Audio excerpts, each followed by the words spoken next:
on Hulu, I watched Star Trek Insurrection from 1998. This is the last of the offerings I have to get to in the Star Trek films that are available on Hulu right now. If at some point I find Nemesis online, I'll check it out, add it to the collective. But, yeah, I'm thinking this could very well be the worst of the Star Trek movies, and I'll have to watch Nemesis. I know I didn't like it, but that was before I'd really been reviewing movies so much. So I'm going to have to think about this here. But this one's pretty bad.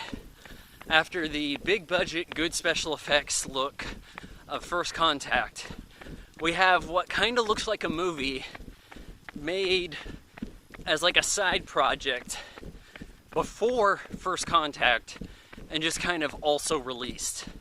Well, we have this done, time to just put it out there. You know, sometimes these movies sit on a shelf for a while. You remember that Red Dawn? I think it came out in like 2012 or so. One of Chris Hemsworth. I think it was actually shot in like 2008. Yeah, sometimes this sort of thing happens. I wouldn't really be surprised if this was kind of the case here. Because this movie looks like shit. The ship, all the stuff in space is rendered in computer with the lack of attention to detail that you needed. In the 90s, you could have great CGI with great attention to detail. Here, it's models imported to this, drag and drop over here. Nothing looks particularly good and only gets looking worse. Some of the worst CGI you're going to find in a major motion picture in some time, in areas. You know, with the caveat being Scorpion King, or, yeah, what? No, it's, well, The Mummy 2, whatever the Mummy, it's not called The Mummy 2, The Scorpion King, is it? Maybe it didn't. So, we're starting out, there's this peaceful community. They look like they're in a Next Generation set. And they're just kind of farm folks, simple folk. Everybody's got this kind of earth tone thing going with loose fitting clothes. And I got my earth tone vest over my like burnt orange shirt. And I'm a nondescript farmer dude. And that's my character. Our kids are playing and, oh hey, what's this? There's some people kind of spectating here. We have something going on. Data has kind of gone rogue. He has like a gash in his neck and he's fighting some invisible guys off. They're in suits where they're walking among the people, but they're disguised. They got the cloaking device.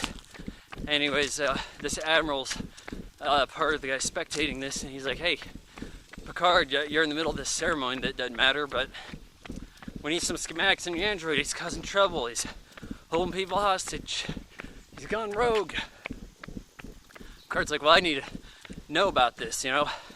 If anybody's going to execute Data, it's going to be me personally. Well, what's Data doing in this science mission anyways? Jesus Christ, what hit me? You know, Data is he the science officer? I mean, he very well could be, if I can't recall, but this seems below his pay grade, doesn't it? Hey, observe these guys who aren't important. Why? Oh, no big. Kind of just how we get grants in society today, right? Well, I want to play video games all day. I want a grant to study video games.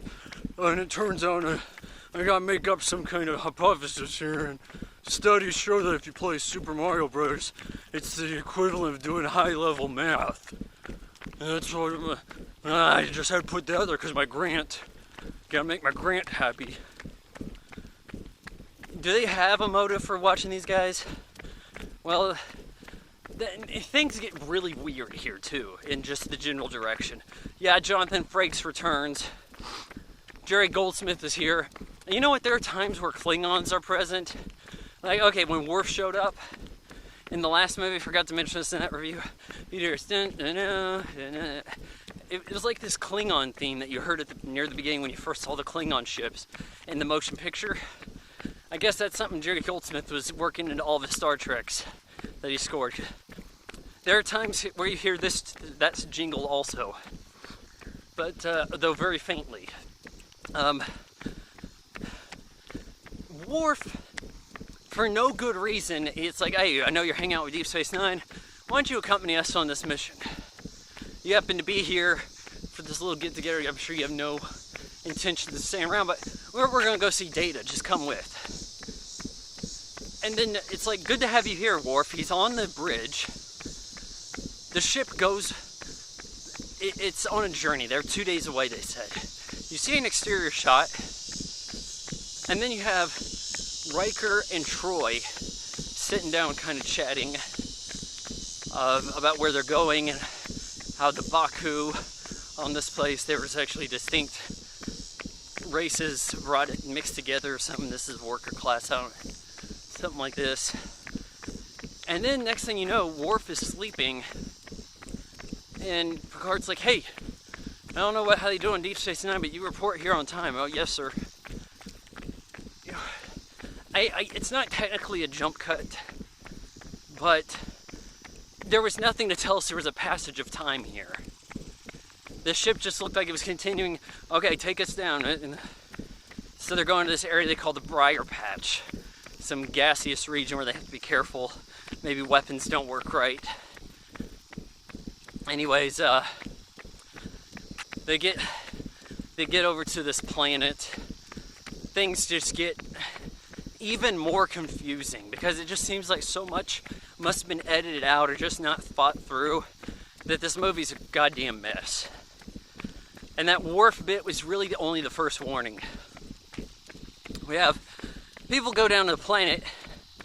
They're just already there chatting with them. Hey, why don't you tell us about the android you saw? None of this. Let's observe the prime directive. Just, oh, hey, I guess we already broke it. Let's just talk.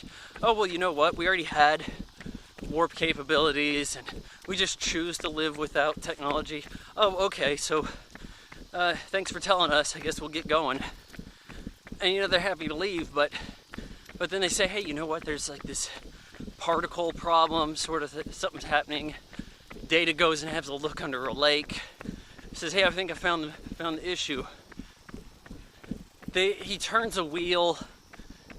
I'm assuming drained part of a lake in some way, though you can't really tell from the banks. And now a ship has emerged, and kind of cloaked like, but you can see it where the refractions are. But it's now all the way underwater. So is it kind of floating? Like, I don't get it.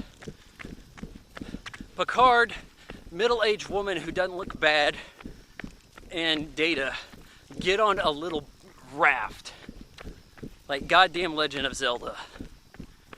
Head out to the thing in the middle of the lake, and they walk in. This door opens up. They walk in, and it's a holodeck of their village. And you're like, hey, this is weird. Well, what's this doing here, right? It's a giant holodeck. And then they get shot at a little bit, shoot back, jump out the door they came, only now they have to dive. So it's like, how high up was this thing? Did we lose more water in the process here? And now it's not deep for shit? Then they go and have a talk, and it's like, hey, what's the deal here? Okay, so the truth is, says Admiral, this guy Ruffalo has some skin condition. He wants to make use of this planet, which is basically the fountain of youth. Though maybe they should have mentioned the fountain of youth. Maybe that would have been better. Star Trek, fountain of youth. Boom. There you go. I just sold you more movie tickets. What do I know? So, yeah, they get there and everything, but it's like, hey, we want to use this for the Federation. We have a deal with this Ruffalo guy. He has ships in the area. This is their turf, something, whatever. They want to use it. Obviously, the skin guy said getting these weird grafts from some freaky ladies. He'd rather just be healed up, I suppose. we're making a deal. We're relocating the 600 villagers. We're going to put them on this holodeck ship, relocate them in the middle of the night, assuming everybody goes to sleep at the same time. I think I saw something like this happen on Stargate, on an episode of Stargate, where everybody fell asleep at the same time, and lots of time would pass, and they're just like, geez, everybody's aging quick. Well, while aboard this planet, Geordi, he gets his implants taken out, his eyes work, his vision works. He sees his first sunset, but he kind of agrees with Picard, this isn't a right move. Allusions to Warsaw ghettos, relocating Japanese in America, internment camps, death camps, all this stuff, kind of getting brought up without saying Nazis. They're like, you know what? How many people does it take before this becomes wrong? We're gonna fight this. We're violating orders here. I'm Picard, Mr. Violate Orders. Everybody's like, we're with you. Weirdly enough, Riker and Data are in uniform. They're gonna stay aboard the Enterprise-E, and I have no idea what they do throughout the rest of the movie. It's just constant, hey, we need to shoot this, here's some techno-babble, and then we're going to shoot that, and get us this, drop this thing, and I'm assuming we're blowing shit up. It's very hard to keep track of the geography of the space battle, or really even care much about it. I have no idea what ships they're firing at, how many there were, any of that shit. In fact, the holodeck ship that they mentioned just kind of appears in space.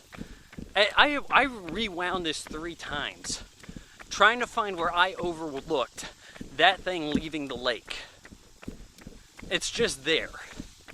Oh, and I'm assuming this is how this went.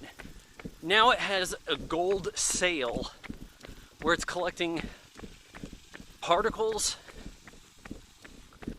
Like, wouldn't Ruffalo just want to, hey, I'll just live on this planet. That's cool.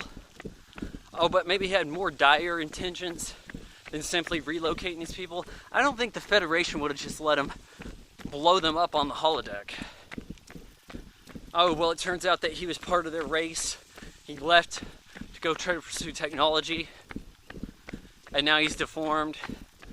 Oh, but what if he returns to the planet? Is he going to be okay? Kind of looked like there's plenty of space on the goddamn planet. Like, and a lot of this feels, though, I mean, it looks like an Enterprise, a Next Generation episode. The plot seems very similar to one where Data had to go and he went down to some very similar village. There's some circumstances. I think he might have accidentally hurt somebody. And you know, they were supposed to not interfere. Prime Directive gets brought up, philosophical. Here, we're violating orders, we're doing what's right. I'm Picard. This movie does not make a lick of sense in both its philosophy and the plot and just the general way it's told. At some point, people are getting taken in because, well, they had some interference things up. I don't know what kind of range this covered. The villagers are trying to flee to some caves. Everybody's walking around. They're getting transported by a transporter beam from poor-looking CGI drones that are not too far from Birdemic. And I think part of the problem with this is you're never really given that movie look with the camera work for this CG. Stuff's not swooping in and going around anything fancy. It's just static camera on a tripod. Whoop, whoop, blast some stuff. Gets blown up. Birdemic. So, yeah, that'll bring some bad stuff to mind. There's this boy Data hangs out with in a creepy Michael Jackson way. I can't really explain what's going on here. He's just like, hey, I'm amazed that you don't trip over yourself. Your body's in a constant state of growth. Big whoop. Kid's entirely uninteresting. Has like a CGI hamster. That's the limitation of the effect. It's like the best special effect in the movie is this hamster gerbil thing. That does nothing for the movie other than get lost, so the boy has to go to the cave. Picard and middle-aged woman, he wants to go and try to find the kid. They get hit with the lasers. They're instantly transported to where? I'm not totally sure. Ruffalo's ship, I think. So they're there. Picard's talking to Ruffalo's first in command, and he gets him to help him stage a coup here. It's like, this isn't right. Okay, we're with you, Picard. What do we gotta do? Well, we gotta fight Ruffalo, stop whatever he's doing. I have no idea. And it's F. Murrah Abraham, an Oscar winner, in this kind of like, I'm having a hard time getting work role. And he's got this no kind of thing. It's worse than Darth Vader, Jesus. So at some point it's like we've tricked them. They think that they're firing their test thing, whatever it was they were doing, dissipate some clouds. They think they're doing it, but they're on a holodeck. And if you're the writer or somebody, you're like, hey, it's kind of cool. They pulled the switcheroo. The holodeck thing got brought into this. Not the worst idea. Probably the best thing about the movie is the kind of switcheroo with the holodeck. Though it might have been able to be pulled off better. They complain, and the holodeck, they shouldn't have been able to tell that they were duped. They should have just been like, cut to Enterprise observing, well, the holodeck trick worked. Yep, I guess you guys found peace. You're living on your planet. We're going to keep an eye on this guy's ship, take them into custody, see how long we keep them in the holodeck, whatever. See how long it takes them to figure that shit out, and there you go, movie. Smarter movie. Instead, it's like, instantly figure out that something's not right, shoot the holodeck area, expose controls. Now, people are getting beamed in different places. There's the interior of what I think is the holodeck ship with the sails. Or, I'm thinking, but there's so much blue where they painted up blue that they were going to, I'm assuming. And yeah, there was quite a bit of blue, but with lights and other stuff aboard Ruffalo's ship. I'm almost certain that this is effect unfinished.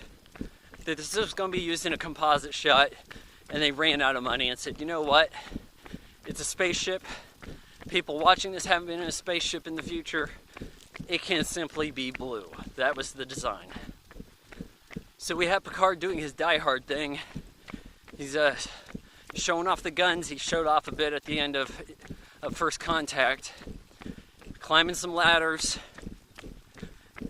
Gets transported back as the place is going to get blown up by the Enterprise. It wasn't really much of a thing. Ruffalo gets burned up in the fire, and that's that. And Picard says, hey, I have 318 days, I think he said, of shore leave. I intend to use them. Drilling this old lady.